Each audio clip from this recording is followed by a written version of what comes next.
Today we are reviewing Only Yesterday. No. No. No. See you yesterday. Huh. Let's try that one again. Hi and welcome to the Ruby Tuesday. My name is Ruben and Okay. Ethan. yay! And today we are reviewing See You Yesterday, a Netflix original film, kinda. See You Yesterday has already kind of aired at the Tribeca Film Festival and it seems to be doing quite well there. And it's premiering, thank you, premiering on Friday the 17th of May, and it's about two best friends, two young best friends who are science prodigies, at least that's what it says in the write-up, and they invent time travel. Wow. Time travel. Just they actually do. Like travel. this. And then they time travel, and I'll let you carry on talking about it. Proton packs. Proton packs. Who are you gonna call? Sebastian and CJ. Don't even know the names because they're so bad and annoying characters. Wow, so Ethan really didn't enjoy this film. And I thought it would be, we thought it would be a really good idea to have him with us when we do this review because we didn't want to come across as like old fogies who maybe this film is not intended for. Just to continue the premise, it's a Spike Lee produced film, which means that it's going to have something to say. It's got a message. It's social commentary. Yeah. Yeah? So it's got a social commentary to it, and it does. I think this film suffered from not quite knowing what it wanted to be. So you've got like a film that's almost like a Disney, but with swearing. And then it's also social commentary, and it's got some dark themes. And you sort of smush that together with some science fiction. Yeah. And some time travel. And some teen sort of drama, and I'm not entirely convinced that it works. I really wanted to like this film. Yeah. Really did.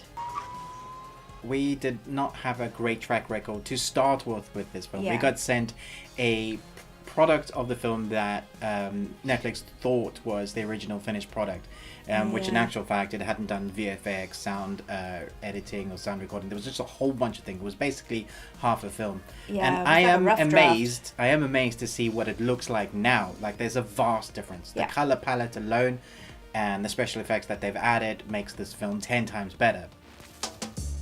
I'm with Kirsten. I really wanted to enjoy this film, and I think it is two films that if they were separate it could have done really well. Yeah. If you're going to do a kids film, you need to relate to audiences not just for kids but for adults as well.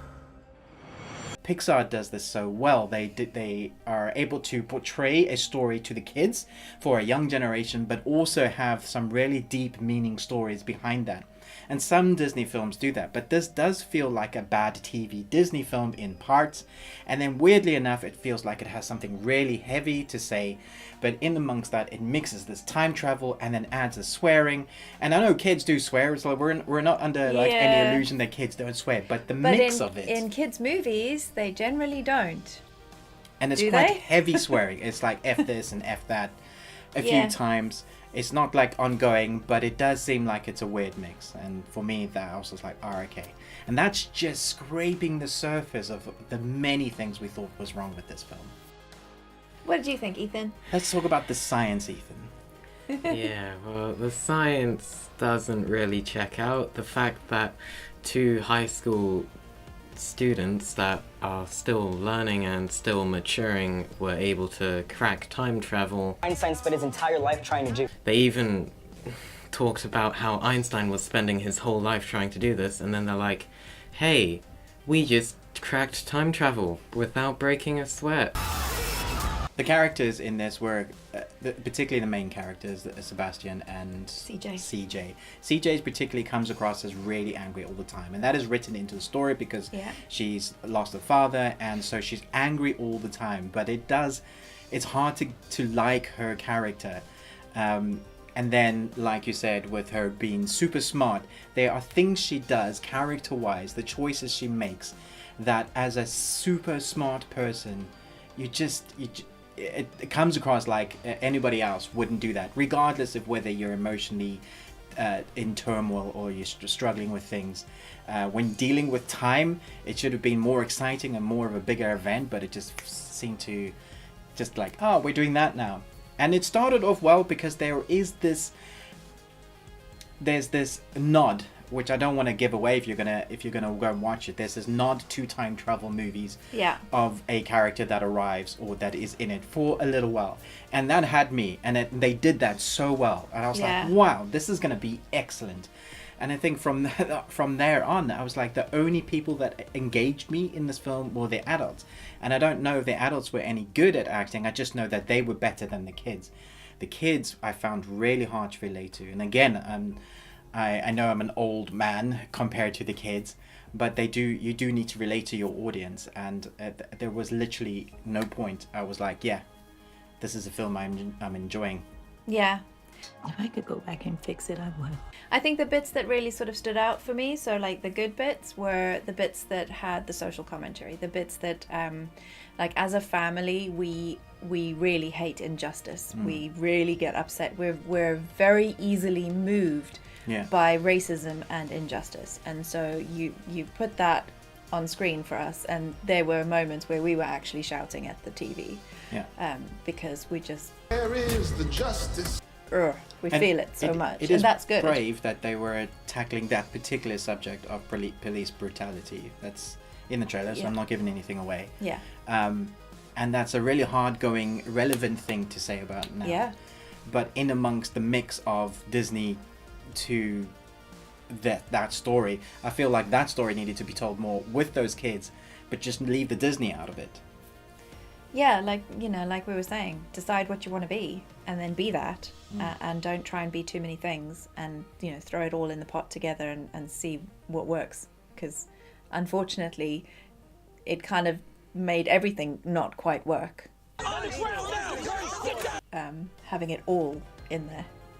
I mean, I really feel like it's a test of the times. It shows the times that we are in, that I was even worried about saying anything negative about this film because of the type of content it's handling.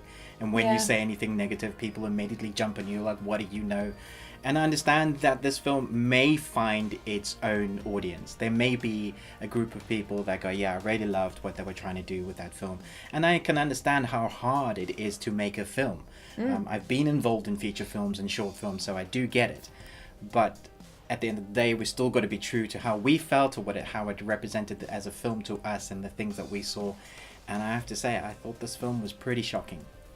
Yeah, I agree with you. It tried to do too many styles at once and it just didn't work. It also didn't appeal to the younger audience because it relied on heavy topics as well. But then it didn't appeal to the older audience either because it relied on comedic things as well. So it really didn't work for anyone. Not that you can't have those things mix in with each other, but there wasn't a balance that meshed well. Yeah, I think it also had that problem where I'd just like to call it stupid genius. You know, the main character, particularly CJ, she's supposed to be a genius. And when I get that she's a teenager, so let's just leave it at that. But you know, if you're a genius and you have been studying and you understand how to create and manipulate the time-space continuum, and then to do what she does is just like, what? We're not superheroes. You even see CJ, the main character, read books about time travel and study it really intensely. And then she proceeds to, once they get the time travel working, change something slightly when, if they've studied time travel, they should know what the butterfly effect is, and they should know that it will not end well if they change something even slightly. So it is trying to teach you about the consequences of messing with time, and we've seen that in so many films, and it's talked about and done like this to death in many other time travel films. I don't think if it's doing time travel it is done anything new. It almost feels like a Groundhog Day time travel meets comedy Disney film drama, and there's a lot of things going on in there.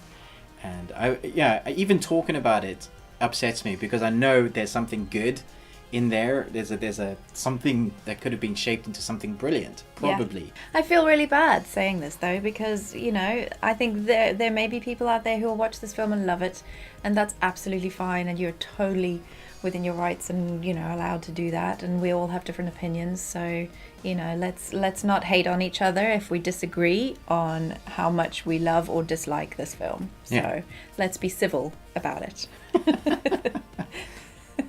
Please, Mum, it's the internet. You can't be civil on the internet.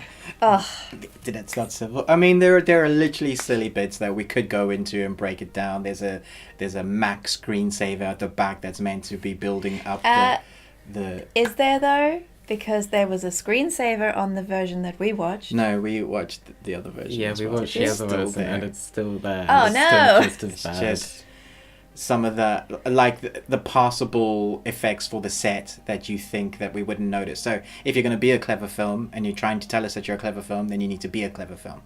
But if you're going to be a kids film and you want us to let things slide, then we'll do that. It just comes down to what you are again. Yeah. So I'm going to give my first proper D ever, I think, because I haven't reviewed Sharknado on here, even though I love Sharknado. What will you give it, babe? Didn't you give a D? Yeah, recently? I gave it D plus. Oh. Yeah, this is a D. It's a D.